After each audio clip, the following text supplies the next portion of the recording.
Glória a Deus. Segundo o livro das Crônicas, capítulo 16, iniciando pelo verso de número 9, que nos declara assim a palavra do nosso Deus: Afinal, quanto ao Senhor, seus olhos contemplam toda a terra, para revelar-se poderoso para com aqueles cujo coração é plenamente dele.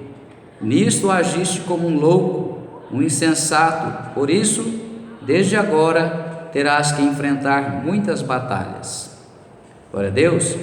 Então, o tema da nossa mensagem de hoje é a quem Deus procura. A quem Deus procura.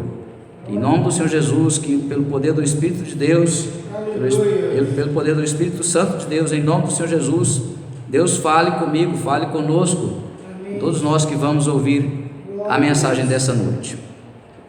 Então aqui nós lemos aqui agora e vamos repetir, especialmente essa parte inicial do verso número 9, de 2 Crônicas 16. Afinal, quanto ao Senhor, seus olhos contemplam toda a terra, para revelar-se poderoso para com aqueles cujo coração é plenamente dele. Amém? Então olha só, Deus, podeis assentar, meus irmãos. Deus, ele, aqui segundo a palavra que nós lemos, os seus olhos contemplam toda a terra. Nós sabemos que Deus é, dentre outros atributos, os mais citados, os mais conhecidos, são três. Deus é onipotente, ou seja, tem todo o poder. Deus é onipresente, pode estar em todos os lugares ao mesmo tempo. E é onisciente, ele tem ciência, ele conhece, ele sabe todas as coisas. Amém? Então Deus, dentro desses atributos que lhe são próprios, ele consegue, é o único ser que consegue, por meio do seu Espírito, saber tudo o que está se passando em toda a terra o tempo todo. Então aqui, logicamente que a maioria das linguagens, das explicações, dos comentários que são feitos na Bíblia, daquilo que está registrado na Bíblia, tem um sentido simbólico, porque Deus é Espírito, e Deus é um ser muitíssimo superior a nós em tudo, e nós não temos como comparar Deus com o homem, mas para que a nossa mente possa compreender um pouco do que Deus é, de quem Deus é e do que Ele faz, de como Ele faz, nós usamos aquilo que é por nós conhecido, as coisas da natureza, os animais, nós próprios os homens, também porque nós fomos formados para sermos semelhantes a Deus. É claro que nós sempre falamos, com a contaminação pelo pecado, o homem foi separado de Deus, por isso que nós precisamos receber um novo espírito regenerado da parte de Deus, e aí nós passamos a receber a natureza de Deus também em nós, por meio do seu Espírito. Glória a Deus. Então é assim que nós vamos agora, depois de nascermos de novo, nós vamos conhecendo a Deus e vamos nos aproximando dele e recebendo dele aquilo que ele tem e quer compartilhar conosco, para nos fazer parecidos com ele, como era o seu plano original, e ele nunca desistiu desse plano. Por isso mesmo ele enviou o Senhor Jesus para ser o nosso Redentor, o nosso Salvador, o nosso Senhor. Então diz assim: os seus olhos contemplam toda a terra, para revelar-se poderoso para com aqueles cujo coração é plenamente dele. Então aqui nós já podemos concluir: Deus vai se revelar poderoso com quem não tem um coração plenamente dele? Sim ou não? Não. Aqui está a afirmação é assim, ele vai se revelar poderoso para com quem? Para com aqueles cujo coração é plenamente dele. Se não for dele, então o coração, às vezes, da pessoa, ela nem conhece Deus, então Deus não vai revelar o seu poder para ela. Pode acontecer, eu sempre gosto de frisar, pode acontecer alguma exceção? Pode, porque Deus, ele faz o que ele quer, como ele quer, da forma que Ele quer, no tempo que Ele quer. Por alguma razão, se Deus quiser revelar o seu poder para alguém, Ele vai ter um motivo para isso, porque também não faz nada para se aparecer e nem sem motivo. Ele pode fazer muitas vezes, na verdade, às vezes Ele vai fazer para despertar a pessoa, para atrair a pessoa, para levar a pessoa ao arrependimento, para revelar a face do seu amor, por alguma razão, sempre com uma motivação boa, porque de Deus só provém o bem, mas isso não é o normal, isso são exceções. Então nós, se quisermos conhecer mais e experimentar mais o poder de Deus em nossas vidas, precisamos de fazer o quê? Ter um coração totalmente dele, plenamente dele. Por outro lado, nós hoje já somos cristãos, graças a Deus por isso, mas se o nosso coração ainda não é plenamente dele, totalmente dele, é um coração dividido. Uma hora eu quero agradar a Deus, uma hora eu quero obedecer a Deus, em algumas coisas eu estou disposto a obedecer a Deus, mas em outras eu não quero, em outras eu não estou disposto. Eu fico escolhendo o que eu quero fazer e o que eu não quero fazer. Não, isso aqui é de Deus, como se dizem por aí, né? Isso é de Deus, porque me agrada, então eu vou fazer. Não, isso não é Deus não, isso aí Deus não tem para mim, então eu não faço. Não é assim que a gente ouve as pessoas muitas vezes falarem? Então, na verdade, tudo que está na Bíblia Sagrada, com um entendimento correto, com a interpretação correta, com a ajuda do Espírito Santo, com estudos, com conhecimento que Deus vai trazendo para quem quer, nós vamos compreendendo que tudo é a vontade de Deus. Se está na Bíblia é porque foi Deus que inspirou. A própria Bíblia registra isso, que toda a Escritura, ela foi inspirada por Deus, escrita por homens, mas esses homens foram divinamente inspirados por Deus para escrever. Então nada do que está na Bíblia deve ser desprezado, é preciso ter o entendimento e a interpretação correta. Amém? Vejamos agora em Isaías, no capítulo 64, vamos ler os versos 4 e 5, profeta Isaías, capítulo 64, versos 4 e 5.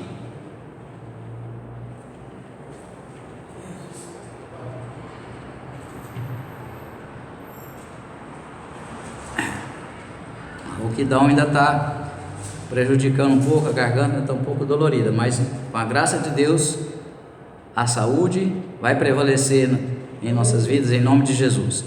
Diz assim, Isaías 64, 4 e 5: Desde a antiguidade não se ouviu, nem se percebeu, tampouco escutou-se comentários, nem olho algum sequer vislumbrou outro Deus além de ti.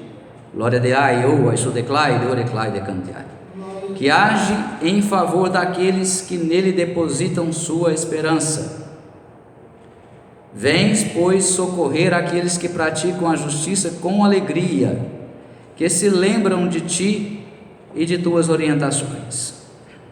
Todavia, prosseguindo nós em nossos erros e pecados, tu te indignaste. E agora? Como então seremos salvos? Glória a Deus. A parte que nos interessa é o verso 4, que nós vamos repetir, e a parte inicial do verso 5, dentro do contexto que nós estamos estudando, a quem Deus procura. Desde a antiguidade não se ouviu, nem se percebeu, tampouco escutou-se comentários, nem olho algum sequer vislumbrou outro Deus além de ti. Ou seja, não existe um Deus verdadeiro além do Deus criador dos céus e da terra. Os outros são deuses falsos, são falsos deuses, invenções do próprio homem, com a ajuda de Satanás, é claro. E o que esse Deus, como que esse Deus age? Ele age em favor daqueles que nele depositam sua esperança. Então, se nós queremos que Deus haja em nosso favor, o que nós devemos fazer? Depositar nele a nossa esperança. Amém? Glória a Deus. A palavra de Deus diz assim que uns confiam em carros e em cavalos, mas nós confiamos no nosso Deus. Amém? Glória a Deus. Nós confiamos no Deus verdadeiro, no Deus único, no Deus todo-poderoso, Criador dos céus e da terra. Gloriare glai de ore glai de cantiai. Ele é quem realmente é digno de toda honra, de toda glória, de todo louvor, de toda a nossa adoração. Verso 5: vens, pois, socorrer. Olha só o que Deus faz por aqueles que confiam nele e que esperam nele, porque quem tem esperança é porque está esperando em Deus. Amém? Vens, pois, socorrer aqueles que praticam a justiça com alegria. Olha só, Deus vem socorrer aquele que pratica a justiça. Deus vem socorrer alegremente. É como um pai justo, um bom pai, vamos dizer assim, um excelente pai, né? Porque nós os homens somos muito falhos, então às vezes para a gente bom só, para comparar com Deus é pouco, é insuficiente. Um excelente pai, ele vai socorrer aquele filho que age justamente, que age corretamente, que é obediente, que é dedicado, que é responsável, que é atencioso, que é prestativo, que é amoroso. O pai vai socorrer rapidamente, prontamente e com alegria, porque ele está alegre. Por quê? Porque ele ama o seu filho. Então ele sabe que ali, naquela situação, né, que ele vai levar aquele socorro, ele vai feliz de poder fazer algo, porque o seu filho está esperando, está confiando. As pessoas muitas vezes não recebem uma graça, uma bênção de Deus, porque não confiam. Às vezes a pessoa está num sofrimento, um problema é que passa o tempo, passa ano e a pessoa continua naquela vida miserável, naquele sofrimento. Ou é um vício que a pessoa não consegue deixar, ou uma enfermidade que ela não é curada, é uma situação de dificuldade financeira, sempre o dinheiro nunca dá para pagar as contas, e assim tantos problemas que nós enfrentamos aqui na terra. Mas a pessoa precisa ter uma mudança de vida. Se ela é cristã, se ela tem Deus no seu coração, o maior prazer de Deus é abençoar os seus filhos. Então se nós não estamos recebendo alguma bênção de Deus, que nós precisamos, porque Deus também sabe que nós precisamos. Se Deus sabe, por que Ele não abençoa? Está faltando alguma coisa, tem algum erro. E se tem algum erro, está faltando alguma coisa, é da parte de quem? De Deus ou da nossa? É claro que é da nossa. Então eu fico meditando muito nas coisas que acontecem comigo, e eu sempre gosto de ler a palavra e meditar, porque eu fico pensando, Deus vai se revelando a cada um de alguma forma diferente. A forma como Deus se revela a mim, fala comigo, não é igual a que fala com outras pessoas, e vice-versa. Uma coisa que eu tenho certeza que Deus me ensinou naquelas primeiras vezes que isso veio na minha mente, no meu coração, eu não sabia que era Deus que estava me dando aquela sabedoria, mas Deus me ensinou isso há muito tempo, e foi muito bom, e tem sido muito bom para mim. Eu aprendi a pensar assim: se tem alguma coisa errada acontecendo comigo, o erro está em mim, não está em Deus, não está na outra pessoa, está em mim. Porque se a outra pessoa estiver errada, esse é o problema dela com Deus. Não é que eu não me importe com ela, não é isso, mas eu tenho que cuidar de mim mesmo, porque se eu cuidar de mim, eu vou ser abençoado, e se eu for abençoado, até a outra pessoa que convive comigo vai também desfrutar daquela bênção que eu vou receber de Deus. E pelo contrário, se eu ficar preocupado com a vida da outra pessoa e não cuidar da minha, eu não estou resolvendo nem o meu problema, que dirá o dela. Porque Deus respeita o livre-arbítrio.